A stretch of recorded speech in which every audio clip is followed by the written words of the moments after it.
Neil, good afternoon. How are we doing on? Okay.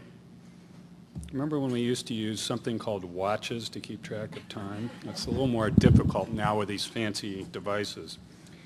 So my role here is a brief one, and it is to provide some additional context and observations from two perspectives. One as somebody who works with transit agencies across the country, along with my colleagues from CH2M Hill, many of whom are here today. They're really good at what they do, if I can put in that shameless plug. And also as a resident and citizen of Portland, a frequent bus commuter, and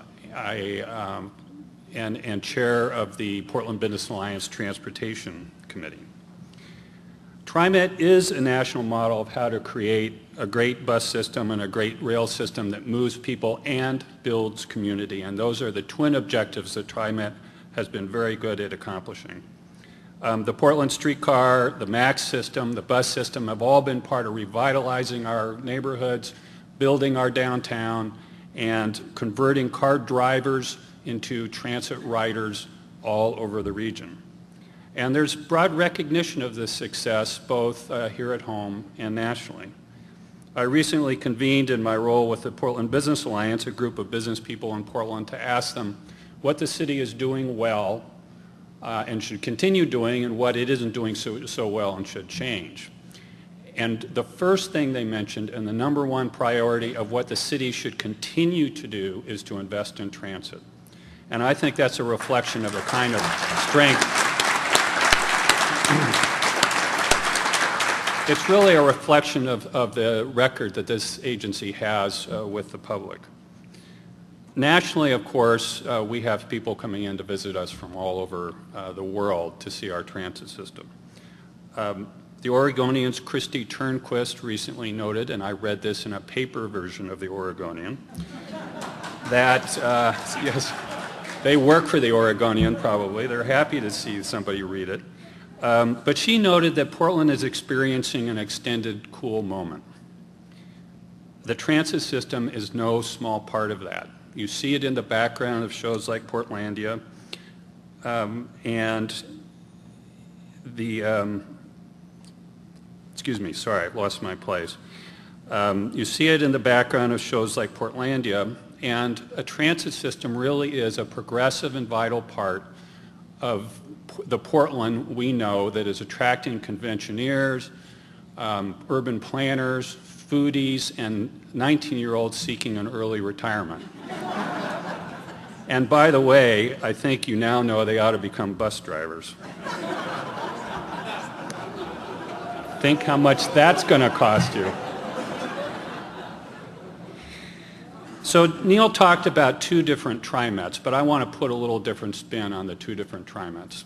There are two parts of this organization, and they really do have a different history and a different record.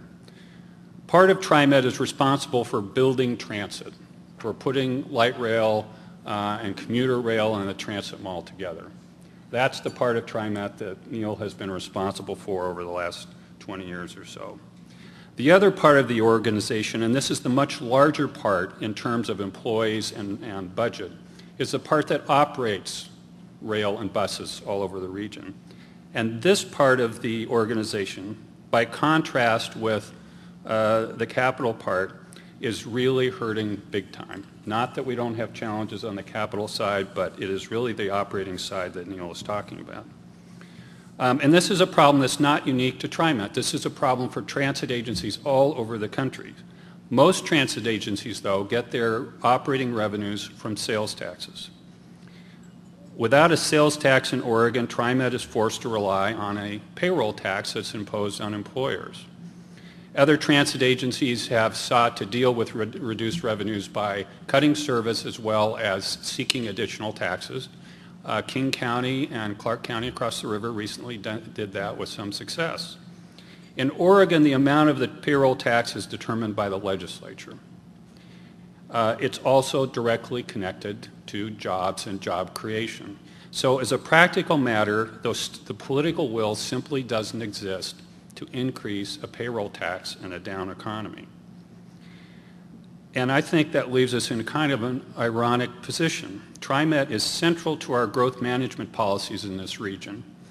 But without enough growth to manage, TriMet is struggling to deliver the services that are so essential to maintaining that quality of life.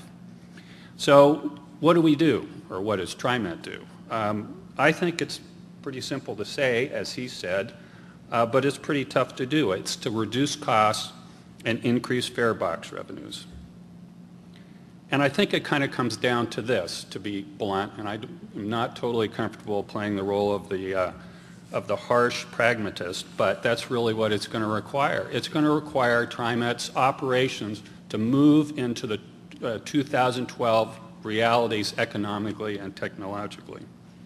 And it's so striking to me that while the capital program, which over its history has been so entrepreneurial and innovative and so successful, by contrast, the operating part seems to be mired in the practices of the past, and it's sapping its financial energy.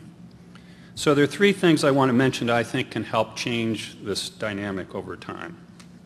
The first is to end Fareless Square. Fareless Square was a cool idea in the 1970s. I remember when it was put in place. That's one of the few things I may remember from the 70s, but I do remember that it was really neat that you were able to ride the bus for free in downtown. And it made sense then because you were trying to attract people who were choice riders, people who would otherwise never get on a bus. You needed to have this device to get them there. And it was part of our air quality program as well. Well, today the problem is not getting people on the bus. The problem is getting enough service to serve the people who want to ride the bus in the light rail system. So it needs to change. It's a program that costs $3 million, and as Neil noted, it's subsidized by the rest of the region. Second, TriMet should reduce, if not end, the availability of special fares to certain populations of transit riders. TriMet is not a social service agency. A transit ride costs the same whether you're young or old or in between, and special fares reduce the amount of money available for the entire system. One special service that is justified is the Lyft service, which provides on-call door-to-door service to individuals with disabilities. It's important to accommodate them. It's the law. It's the right thing to do. But the actual cost of a Lyft ride is $29. TriMet charges, thanks to recent board action, $2.50. By law, they could charge up to $4.80, and I think the board ought to move towards charging the maximum amount. So, you know, I know all this sounds heartless. Fare increases really do have impacts on people. It probably looks like I've been watching the Republican presidential debates a little too much. But, you know, these are the times we live in, and it's such a contradiction that while we're enjoying this extended cool moment, we are busy disinvesting in all the things that make us so cool, our transit system, our schools, our parks, and everything else. But it's the economic reality that we have to deal with this year. The final observation is about the situation with the transit union. I really can't say anything more that's more compelling than the statistics that Neil gave you. It really does feel like there's a culture of entitlement with the transit union that's so out of step with the economic realities of today, and frankly out of step with the public unions, their partners and other public agencies who have already made concessions around their health care benefits. And everyone who works for a private employer has seen their benefits go down and their costs go up, and usually both.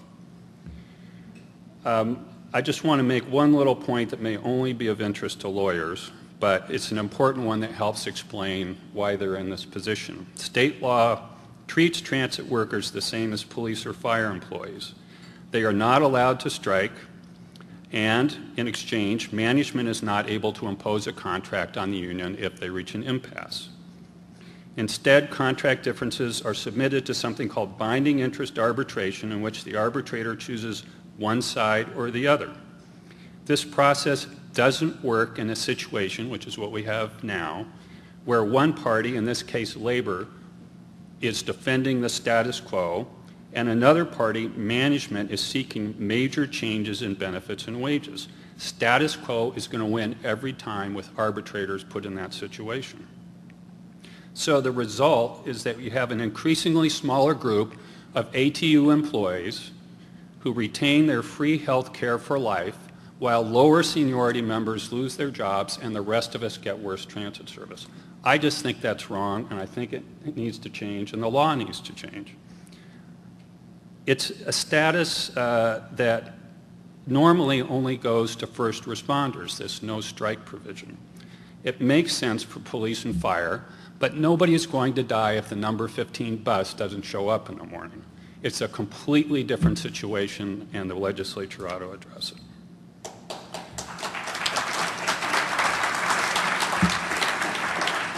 So this sounds like a lot of doom and gloom, and I think from both of us it's a pretty sobering message, but I want to leave you with this. TriMet really is an extraordinary